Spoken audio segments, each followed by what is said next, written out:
Are you? Good to see all of you. What we've witnessed President Trump accomplish over the last few days has been nothing short of remarkable. We are now 3.5 years into the war between Russia and Ukraine, a brutal conflict that has claimed hundreds of thousands of Russian and Ukrainian lives and cost trillions of dollars. The weakness and incompetence of Joe Biden foolishly allowed the killing to start in the first place. Until President Trump returned to office in January, the bloody and broken Biden status quo was to endlessly force American taxpayers to fund Ukraine no matter the cost, no matter how long it takes, and no matter how many lives were lost. There is no denying that Biden's America Last foreign policy moved the world further away from peace. President Trump rejected that failed approach, and instead, over the last 7 months, has relentlessly pursued peace throughout his second term. And thanks to President Trump's efforts, we finally have movement after years of deadly gridlock. On Friday, as you all know, many of you were there, President Trump hosted Russian President Vladimir Putin in Anchorage, Alaska, for a bilateral meeting. This was the first time President Putin has been to the United States since 2015, and the first time he has met with an American president in years. President Putin publicly confirmed what President Trump has said all along. The war between Russia and Ukraine never would have started in the first place if President Trump were in office. This was always obvious to any person with a shred of common sense. Just look at what took place during the last 4 administrations. Under George W. Bush, Russia invaded Georgia. Under Barack Obama, Russia took Crimea. Under Joe Biden, Russia invaded Ukraine. But under President Trump, Russia did not invade nor take anything. President Trump is the only president this century, Republican or Democrat, who has held Russia in check and ensured peace in Europe. That's because Russia has always greatly respected President Trump and his peace through strength foreign policy approach. But overall, the bilateral talks in Alaska were very productive, and multiple key points were agreed to between the two leaders that truly opened up the door for Phase 2 discussions, which took place yesterday here at the White House. Within 48 hours of that meeting in Anchorage, I may add. As you all know, there were many European leaders here, as well as Ukrainian President Zelensky. They all traveled here to meet with President Trump to maintain the momentum and work toward a lasting peace. Across the board, every leader credited President Trump for his decisive leadership that has reignited the dialogue in hopes of finally bringing this war to a peaceful conclusion. 2 quotes in particular capture the progress that was made and the optimism moving forward. Finnish President Alexander Stubb said, "I think in the past 2 weeks, we've probably had more progress in ending this war than we have had in the past 3.5 years. Again, that is the president of Finland, a country that shares a border with Russia. That's what we call the President Trump effect. NATO Secretary General Mark Rutte also summed it up well. Without President Trump, this deadlock with Putin would not have been broken. He is the only one who could do this." Following the encouraging conversations yesterday, President Trump spoke with President Putin by phone, and he agreed to begin the next phase of the peace process, a meeting between President Putin and President Zelensky, which would be followed, if necessary, by a trilateral meeting between President Putin, President Zelensky, and President Trump. As the president said, Vice President Vance, Secretary Rubio, and Special Envoy Witkoff will continue to coordinate with Russia and Ukraine to make this happen as soon as possible. It's very important to remember that before President Trump's landslide victory last November, there was no end in sight to this bloodshed. Now, there may finally be light at the end of the tunnel and an opportunity for lasting peace. That's because President Trump is the peace president, and American leadership is back on the world stage. It should not be lost on anyone in this room that world leaders are coming right here to Washington, D.C. for help. While previous presidents have traveled halfway around the world to apologize for America, President Trump stands up for America, and he has firmly restored America's status as the undisputed leader of the free world. However, one thing that has absolutely not changed is the media's negative and downright false coverage of President Trump and his foreign policy accomplishments. From the beginning of this entire process, Much of the left-wing media has been actively rooting against the President of the United States in the pursuit of peace. Initially, the media ridiculously claimed that President Trump was somehow beholden to Russia for even agreeing to have a face-to-face discussion with President Putin inside of the United States. The media said President Trump was making a grave mistake by, quote, legitimizing Putin. They were aghast that President Trump would treat another world leader like a world leader. The media relentlessly attacked President Trump and claimed he suffered a, quote, major defeat for not immediately emerging with a final agreement, even though he said heading into that meeting, this was a meeting to listen and to understand how to move the ball forward.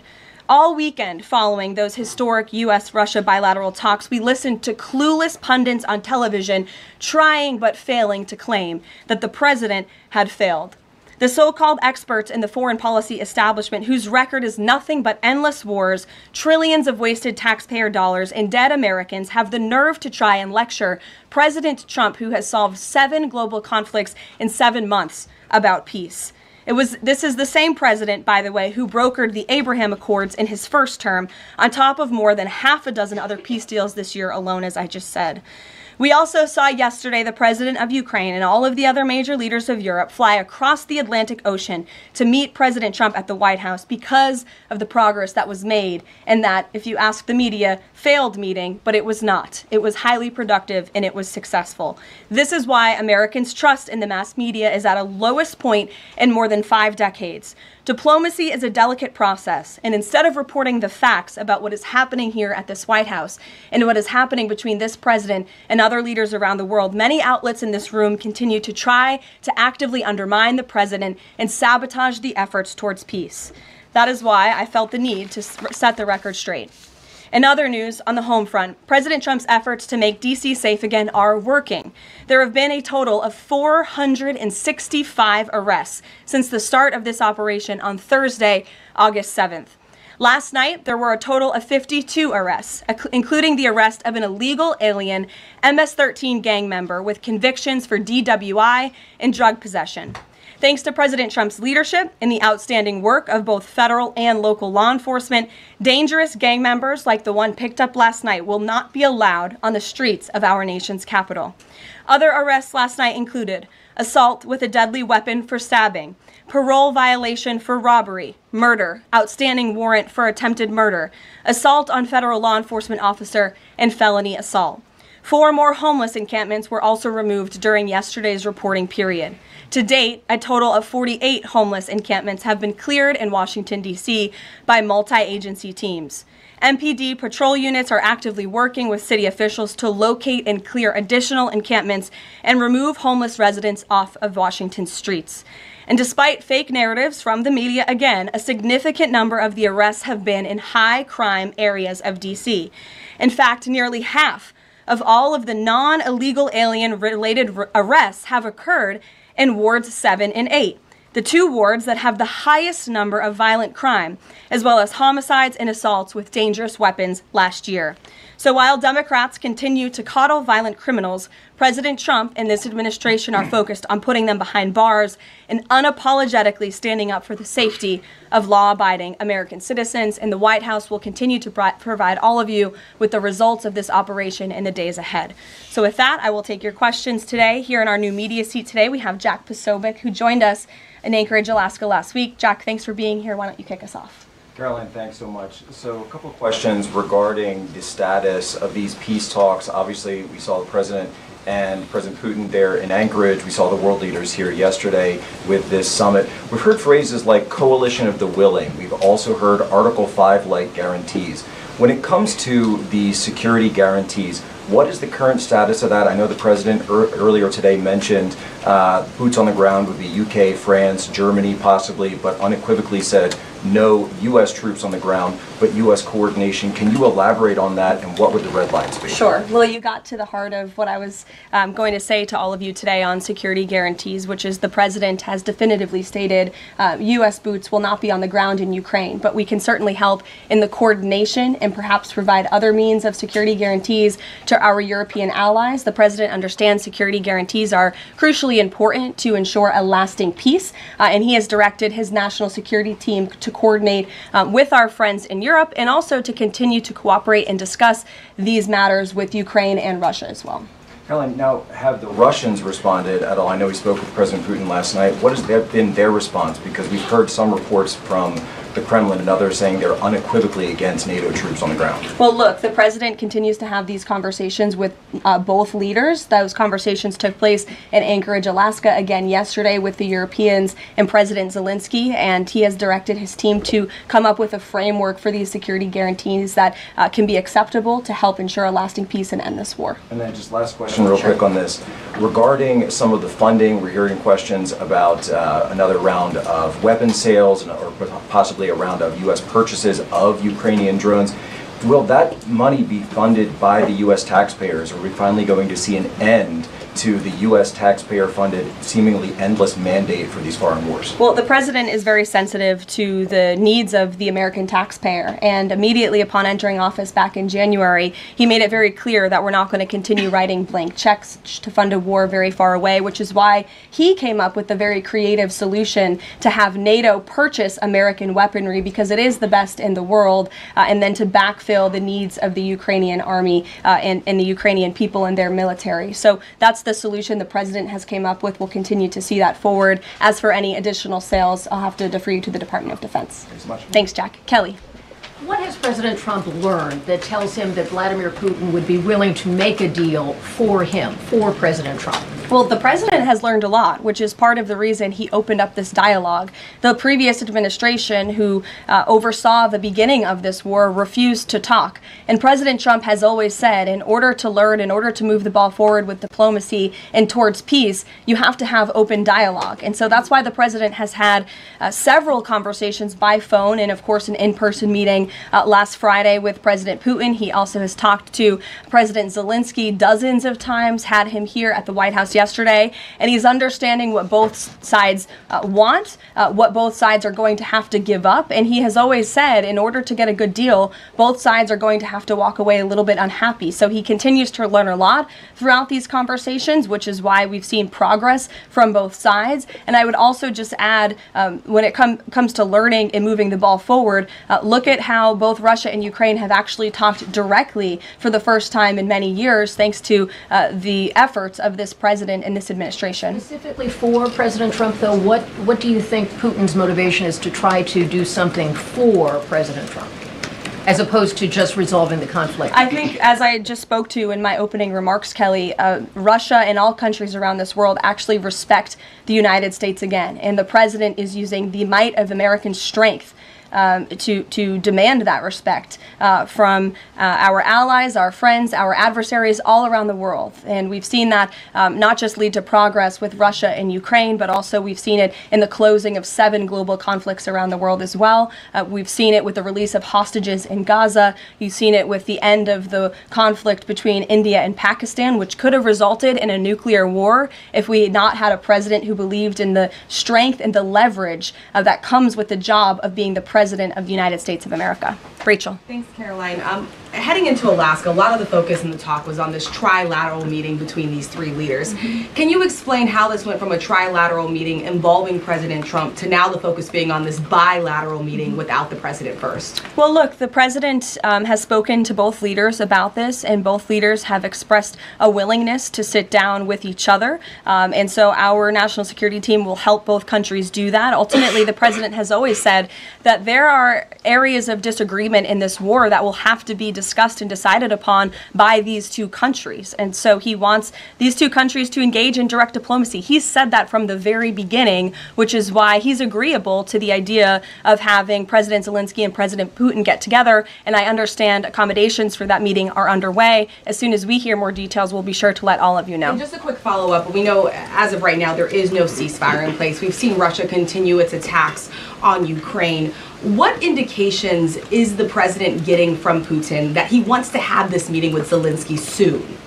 Because he spoke to him directly yesterday. And he expressed that Haley, sooner rather than later. He spoke to that directly yesterday, and the president put that in his statement that he gave to all of you, the news media, knowing you'd be asking following that conversation in the effort of transparency.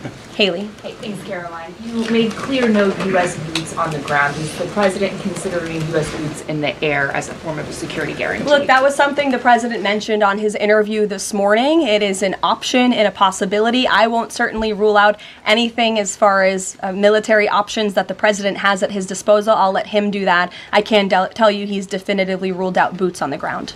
Sure. Thanks, Tara. Just about the possible venue for the talks. Can you confirm that Putin suggested Moscow as a venue for the bilateral talks? And if so, doesn't that indicate that Putin is perhaps not serious about this, that he's suggesting a venue that there's no way that Zelensky is going to go to? Look, I'm not going to litigate the private conversations between the president and President Putin, aside from what the president himself has already spoken on. But I can tell you there are many options that are being discussed by our national security team right now with both parties. Can you give us an indication of where? I just told you we'll provide you details as soon as we can. Thank you for trying, though. Libby. Thank you, Caroline. I wanted to ask about the National Guard troops. How is the White House coordinating with how they're being placed in D.C., what areas? And then also, how long should people here in the district anticipate the National Guard to be on the ground patrolling the streets? I don't have a timeline for you, Libby, but we will keep you posted on that. I think the president, as you know, and this administration, he came to this briefing room with members of his cabinet to lay out the rationale and the reasoning for federalizing the National Guard here in Washington, D.C., and for our work with the Metropolitan Police Department to make our district safer. We've seen violent crime has taken the lives of far too many residents here in our nation's capital, and the president wants to make it safe again. And as for the coordination efforts, this interagency team is meeting and talking daily. In fact, there's a meeting taking place right now in the West Wing with members of the interagency task force to continue to discuss not just the National Guard deployment, but also how we can continue to remove public safety threats off of the streets of Washington, which, as the numbers I just showed you prove, they are doing every single night. I will just reiterate, 465 total arrests and counting since the start of this operation. I believe 11 or 12 days ago. I'll have to check the calendar, but those are pretty remarkable results. If not for this task force and their high level of coordination and the leadership of this president, there would have been 465 more violent criminals on the streets of this capital that you all live in every day. So I think we should all be very grateful for that. Stephen. Thank you, Caroline. 3 questions about the D.C. crackdown. Sure. First, I was wondering if you could clarify something President Trump said. He mentioned getting rid of the slums where criminals live. Was he talking about tents or permanent residential buildings? And then the mayor has expressed an interest in clarifying how much of a focus illegal immigration enforcement is as part of this crackdown. Can you say anything about that? Sure. And third, any preview on the beautification? 3 questions. I'll try to answer all 3 of them pointedly for you. First, when it comes to what you said, and the president said, the slums of Washington, D.C., he's referring to the most dangerous communities, neighborhoods, and streets in this city where, unfortunately, violence has ravaged these communities and taken the lives of, again, far too many law-abiding D.C. residents. We know on July 5th of this year, just more than a month ago, a 3-year-old beautiful young girl was shot and killed in her car with her family in one of these communities, which is why there has been a surge, despite what many of you have been falsely reporting. And I believe it was the Washington Post who put out a map claiming it to be fact-based when it was just based on, I don't know, accounts that they've heard on the street, not actual statistics and data. So we went and reconfigured the numbers, and as I said, nearly half of all the non-illegal alien-related arrests have occurred in wards 7 and 8 in the District of Columbia, where we know, excuse me, there's the highest rate of crime. So we'll continue to do that. And what was your second question, Stephen? Legal immigration, how much of a focus that is? Yeah, look, I mean, the focus is to make D.C. safe and beautiful and to remove public safety threats and violent criminals from our streets. If federal law enforcement, with the help of the Metropolitan Police Department, come across illegal aliens, of course, we are going to abide by this administration's policy of law and order, and we are going to remove illegal criminals from our nation's capital. They will be detained and deported, just like they are in every other community across the country. Kristen. First question is, whose idea was it to change the next steps from a trilateral to a bilateral meeting? It was an idea that evolved in the course of the president's conversations with both President Putin, President Zelensky, and the European leaders yesterday. And as you saw, Kristen, with all of those European leaders leaving the White House, including the NATO Secretary General, they all agreed that this is a great first step. And it's a good thing that these two leaders are going to be sitting down together, and the president expects that to happen. And how long is Trump willing to wait and operate in good faith for Putin to actually arrange a meeting before he intervenes? Look, the president has put tremendous public pressure to bring this war to a close. He's taken actions, as you've seen, sanctions on India and other actions as well. He's made himself very clear that he wants to see this war end, and he has scoffed at the ideas of others that have been raised that we should wait another month before any meeting takes place. The president wants to move, and he wants to bring this war to an end as quickly as possible. Just a clarification on something you said earlier about Putin agreeing to the meeting. The Kremlin seemed to indicate that Putin did not firmly agree to a bilateral.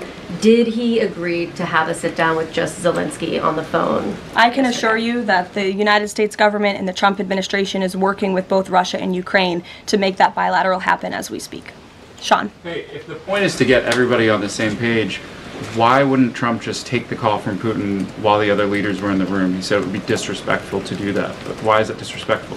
With all due respect, only a reporter from the New York Times would ask a question like that, Sean. The president met with all of these European leaders at the White House 48 hours after sitting down with President Putin on American soil. In fact, there was so much progress in the readout that was given to these European leaders immediately following his meeting with President Putin that every single one of them got on a plane 48 hours later and flew to the United States of America. And if I could just read for all of you some of the statements from those European leaders yesterday, you had President Zelensky himself saying it was a very good conversation. It was really good. We spoke about very sensitive points.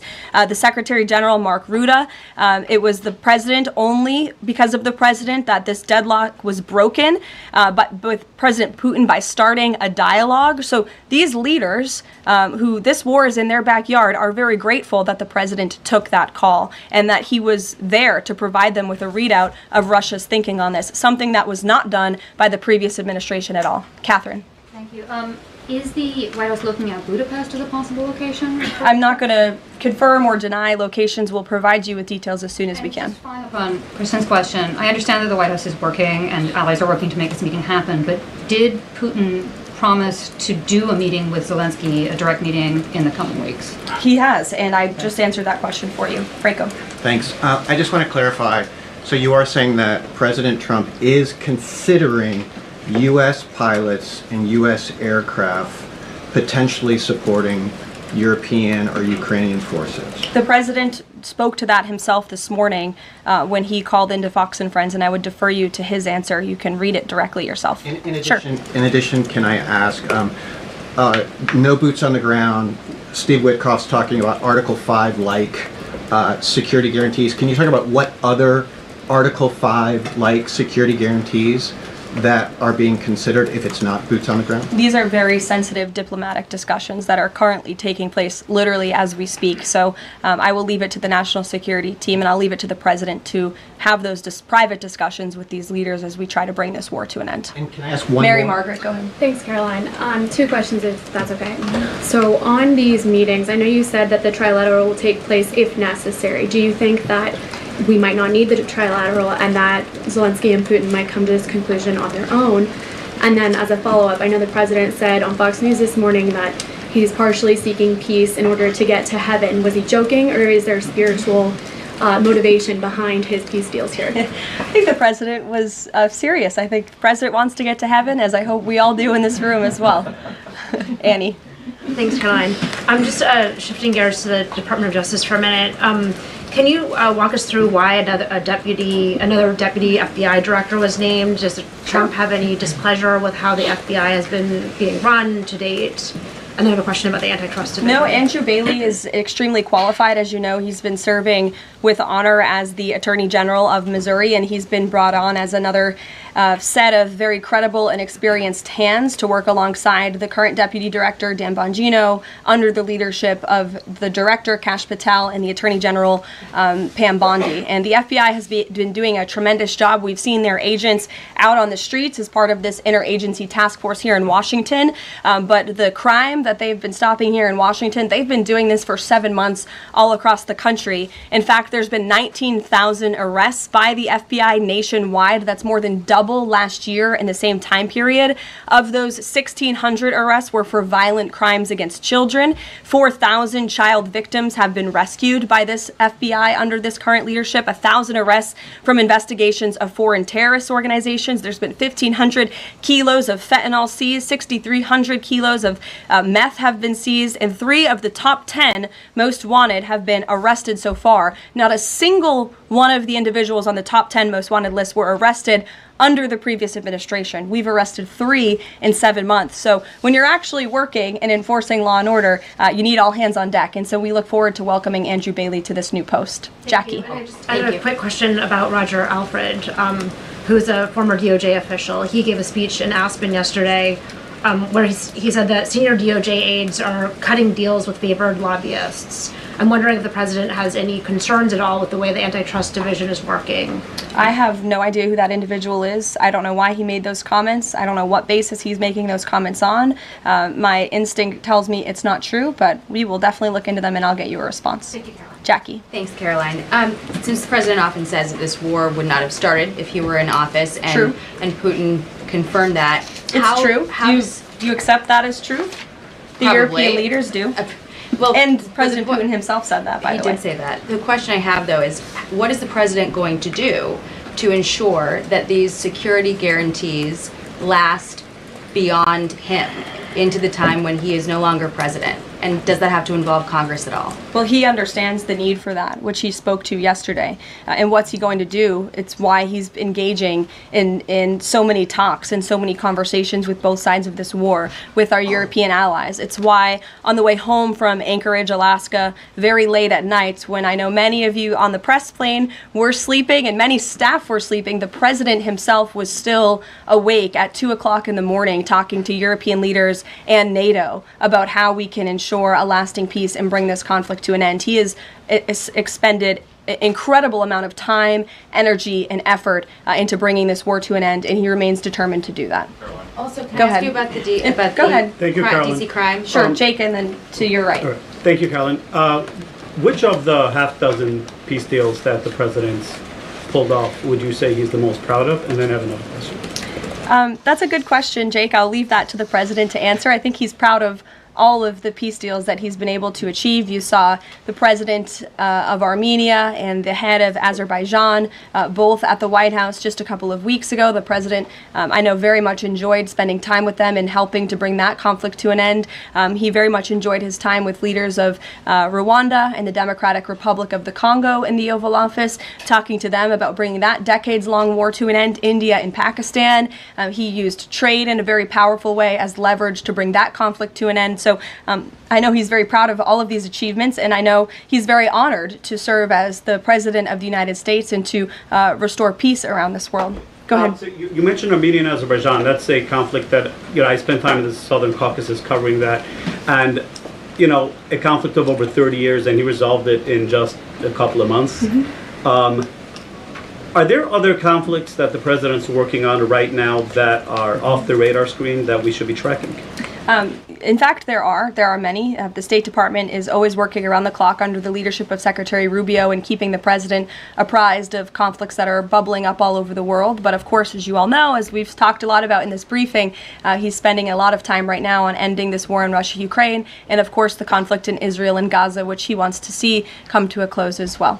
Sure, go ahead. So the president says that he's starting a movement to eliminate mail-in voting, but states administer elections, not federal federal authorities. So can you provide any more details about how the White House plans to eliminate that? The White House continues to work on this, and when Congress comes back to Washington, I'm sure there will be many discussions with our friends on Capitol Hill and also our friends in state legislatures across the country to ensure that we're protecting the integrity of the vote for the American people. And I think Republicans generally, and the president generally, wants to make it easier for Americans to vote and harder for people to cheat in our elections. And it's quite mind-boggling that the Democrat Party could stand in opposition to common sense. He wants to ensure election integrity. There were great efforts that were made in 2024. I won't get ahead of myself for Hatch Act reasons to get ahead for the next election, but I can assure you this is a priority for the president. Go ahead. If I could just follow up on your comments about Gaza. Sure. There was a ceasefire proposal put forward by both Qatar and Egypt.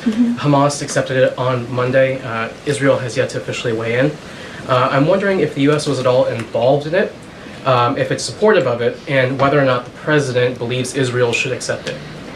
I don't think it's a coincidence that Hamas accepted this proposal after the President of the United States posted a very strong statement about this conflict on Truth Social yesterday. I would refer you back to that statement. As for this proposal that Hamas has now accepted, the United States continues to discuss it, and I'll let the President weigh in on it definitively.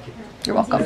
Sure. Can you describe the President's perspective on taking a stake in Intel in exchange for federal grants? And is this are we expecting to see the White House make similar arrangements with other semiconductor companies and manufacturing companies? Well, the president, he's been very clear about the need to reshore manufacturing that's critical to our national and economic security. That is especially in regards to chips and semiconductors, which is why the president has initiated the Commerce Department to conduct a study on semiconductors, a Section 232 investigation, so we can ultimately implement tariffs. And it's why our export license requirements remain in place as well. As for this 10% government stake deal, the Department of Commerce continues to work on it. I know Secretary Lutnick is working on it and ironing out the details, but the president wants to put America's needs first, both from a national security and economic perspective. And it's a creative idea that has never been done before to ensure that we're both reshoring these critical supply chains while also gaining something of it for the American taxpayer. You're welcome. Emily. Thanks, Caroline. I wanted to ask about the 3 U.S. warships that are being sent to Venezuela, and there's 4,000 Marines on board. Are you looking at possibility of boots on the ground there?